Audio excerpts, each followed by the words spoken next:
দৰঙাজুলি পৰিষদীয় সমষ্টিত আমাৰ ইউপিপিএল দলৰ প্ৰাৰ্থী জলেন দৈমাৰীৰ জনপ্ৰিয়তা বহুতখিনি আছে, কাৰণ তেওঁ দায়িত্ব লোৱাৰ পিছৰে পৰা তামোলপুৰ বিধানসভা সমষ্টিৰ MLA হিচাপে যথেষ্ট সমষ্টিটোত কাম কৰিবলৈ সক্ষম হৈছে আৰু তেওঁ কথা দি কথা ৰাখিছে। দৰঙাজুলি পৰিষদীয় সমষ্টিৰ গাঁৱে ভূঞে তেওঁ বিভিন্ন উন্নয়নমূলক আঁচনি যেনেকৈ যাতায়াতৰ সুব্যৱস্থা, পকী ৰাস্তা, খোৱা পানীৰ ব্যৱস্থা বা ঠিক তেনেকৈ ধৰণে মন্দিৰৰ কাৰণে মন্দিৰ গৃহ নিৰ্মাণ বা গীৰ্জা, ঠিক তেনেকৈ মন্দিৰ যিমানখিনি যি আছে সব ক্ষেত্ৰতে তেওঁ যিখিনি অনুদান আগবঢ়াইছে সেই ক্ষেত্ৰত ৰাইজ কিন্তু তেওঁৰ প্ৰতি আকৰ্ষিত আৰু সেয়েহে দৰঙাজুলি পৰিষদীয় সমষ্টিৰ ৰাইজে হয়তো এইবাৰ বেছি উৎফুল্লিত হৈছে এইকাৰণে যে বিধায়ক জলেন দৈমাৰী ডাঙৰীয়াক MCL হিচাপে প্ৰক্ষোভিত কৰাত ৰাইজ বেছি উৎফুল্লিত হৈছে, কাৰণ তেওঁ যিহেতু কথা দি কাম কৰা মানুহ আৰু সেইকাৰণে এইবেলি দৰঙাজুলি পৰিষদীয় সমষ্টিৰ প্ৰাৰ্থী জলেন দৈমাৰী ডাঙৰীয়াই বিপুল সংখ্যক ভোটেৰে জয়যুক্ত হ'ব আৰু ইয়াত কোনেও তেওঁক ৰোধ কৰিব নোৱাৰিব, কাৰণ ইতিমধ্যে জাতি বৰ্ণ ধৰ্ম ভাষা নিৰ্বিশেষে সকলোবিলাক ৰাইজ ইউপিপিএল দলৰ পক্ষত ভোট দিয়াৰ কাৰণে সিদ্ধান্ত লৈছে যে BTRৰ শ্ৰী প্ৰমোদ বড়ো ডাঙৰীয়াৰ যিটো পৰিকল্পিতভাৱে যে আগবঢ়াৰ যিটো সপোন,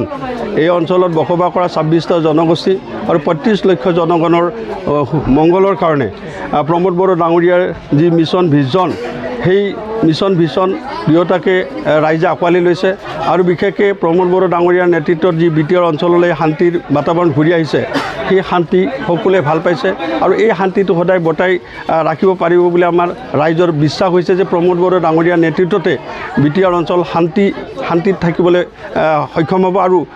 প্ৰমোদ বড়ো ডাঙৰীয়াৰ যি পৰিকল্পিত BTR, সেই BTRখনৰ সকলো জাতি জনগোষ্ঠীয়ে নিজৰ অধিকাৰ পাবলৈ সক্ষম হ'ব। সেই কথাত প্ৰত্যেকটা জাতি জনগোষ্ঠীয়ে আজি মৰ্মে উপলব্ধি কৰিবলৈ সক্ষম হৈছে আৰু সেয়েহে অকল দৰঙাজুলি বুলি কথা নহয়, গোটেই BTR অঞ্চলতে আজি ইউপিপিএল দলৰ যিটো মানে প্ৰাসংগিকতা, সেই প্ৰাসংগিকতা ৰাইজে অনুভৱ কৰিব পাৰিছে আৰু যাৰ কাৰণে পুনৰবাৰ প্ৰমোদ বড়ো ডাঙৰীয়াকে চিফ পদত অধিষ্ঠিত কৰি ইউপিপিএল দলৰ চৰকাৰক অধিষ্ঠিত কৰিবৰ কাৰণে, চৰকাৰক ক্ষমতাত ৰাখিবৰ কাৰণে ৰাইজ হিলদল ভাঙি ওলাই আহিছে আৰু আশা কৰিছোঁ আমি যে এইবেলি একক সংখ্যাগৰিষ্ঠতাৰে প্ৰমোদ বড়ো ডাঙৰীয়াই BTCত চৰকাৰ গঠন কৰিবলৈ সক্ষম হ'ব। কি প্ৰতিশ্ৰুতি দিছে আপোনালোকে বৰ্তমান? আমি ৰাইজক প্ৰতিশ্ৰুতি বিশেষ আমি যিখিনি সমস্যা আছে, ৰাইজৰ যি সমস্যা আছে যে বিশেষকৈ যাতায়াতৰ সমস্যাবিলাক আমাৰ দীৰ্ঘদিন ধৰি হৈ উঠা নাই, যাতায়াতৰ সমস্যা আছে আৰু সেই সমস্যাসমূহ আজি 5 বছৰ প্ৰমোদ বড়ো ডাঙৰীয়াৰ নেতৃত্বত চৰকাৰখনে যিমানখিনি আগবঢ়াব পাৰিছে, সেই কামখিনি কিন্তু 17 বছৰ হাগ্ৰামা মহিলাৰ নেতৃত্বত হৈ উঠা নাছিলে আৰু যাৰ কাৰণে ৰাইজে ভাল পাইছে। আৰু প্ৰতিশ্ৰুতি বুলি কওঁতে যে ৰাইজৰ যিখিনি মঠ মন্দিৰ গীৰ্জা বা ঠিক তেনেধৰণে নামঘৰ আগতে আমাৰ জৰাজীৰ্ণ অৱস্থাত আছিলে আৰু সেইবোৰ নিৰ্মাণ কৰিবৰ কাৰণে প্ৰমোদ বড়ো চৰকাৰে যিহেতু কাম কৰি আছে, গতিকে ৰাইজক আমি সেইবিলাক আশ্বাস, আমি সেইবিলাক কথা কৈছোঁ। ঠিক তেনেকৈ কমিউনিকেশ্যনৰ ক্ষেত্ৰত আমাৰ দলং ব্ৰিজ ইত্যাদি যথেষ্টখিনি আমাৰ প্ৰয়োজন আছে আৰু যিহেতু প্ৰমোদ বড়ো ডাঙৰীয়াই সেইবোৰ কাম কৰিবলৈ আগবাঢ়িছে, দেখিছে ৰাইজে যে এতিয়া যিখিনি মানে বাকী আছে সেইখিনি আমি কৰি দিয়াৰ প্ৰতিশ্ৰুতি নিশ্চয় ৰাইজৰ আগত ৰাখিছোঁ আৰু ৰাইজে বিশ্বাস কৰিছে সঁচাকৈ জলেন দৈমাৰী আৰু প্ৰমোদ বড়ো বিশেষকৈ আৰু বাকী BTR অঞ্চলত যিমানখিনি আমাৰ কেণ্ডিডেট আছে সকলোখিনি নিশ্চিতভাৱে যোগ্য একোজন কেণ্ডিডেট। ৰাইজৰ মনৰ কথা দুখৰ কথা তেওঁলোকে বুজি পায় আৰু সেইকাৰণে ৰাইজে এই UPPL দলক আঁকোৱালি লৈছে। কোচ ৰাজবংশীৰ বাবে কি কাম কৰিব? কোচ ৰাজবংশীৰ কাৰণে আমি ভাল পাইছোঁ এইকাৰণে যে আমি দীৰ্ঘদিনীয়া এটা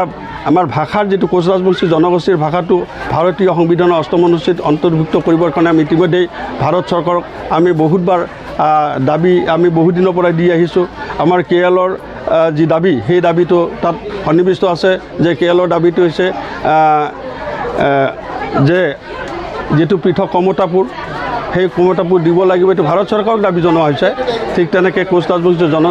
জনগোষ্ঠীৰ জনজাতিকৰণ আৰু কোচ ৰাজবংশী জনগোষ্ঠীৰ ভাষাক ভাৰতীয় সংবিধানৰ 8ম অনুচ্ছেদ অন্তৰ্ভুক্ত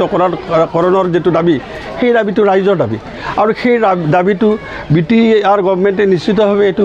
পূৰ্ণাংগ পৰ্যায়ৰ ৰূপদান দিব নোৱাৰে, সেই কথা ৰাইজে বুজে আৰু সেই ভাৰত চৰকাৰৰ ওপৰত সেইটো আমাৰ দাবী এৰিছোঁ। তথাপি আমি প্ৰমোদ বড়ো ডাঙৰীয়াক ধন্যবাদ জনাবই লাগিব যে আমাৰ কোচ ৰাজবংশী সাহিত্য সভাই জনোৱা যিটো দাবী যে অন্ততঃ আমাৰ কোচ ৰাজবংশী জনগোষ্ঠীৰ ভাষাটোক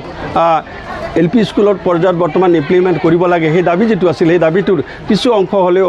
সিদিনা 14খন স্কুলত যিটো ইমপ্লিমেণ্ট কৰিবৰ কাৰণে ব্যৱস্থা কৰিলে তাৰ কাৰণে আমি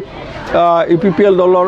মুৰব্বী প্ৰমোদ বড়ো ডাঙৰীয়াৰ লগতে UPPL দলক আমাৰ কোচ ৰাজবংশী জনগোষ্ঠীয়ে স্বাগতম জনাইছে, কংগ্ৰেচুলেশ্যন দিছে, কাৰণ এয়া এক প্ৰথম ষ্টেপ আৰু ক্ৰমান্বয়ে এই ষ্টেপক আমি আগবঢ়াই নিব পাৰিম বুলি আমাৰ সকলোৰে বিশ্বাস আছে। আমি সঁচাকৈ UPPL দলৰ প্ৰতি আমাৰ এটা আন্তৰিকতা বাঢ়িছে। কোচ ৰাজবংশী জনগোষ্ঠী নিশ্চিতভাৱে সেইবিলাক কথাকে লৈ আজি UPPL দলৰ প্ৰতি ধাৱমানিত হোৱাটো দেখা গৈছে।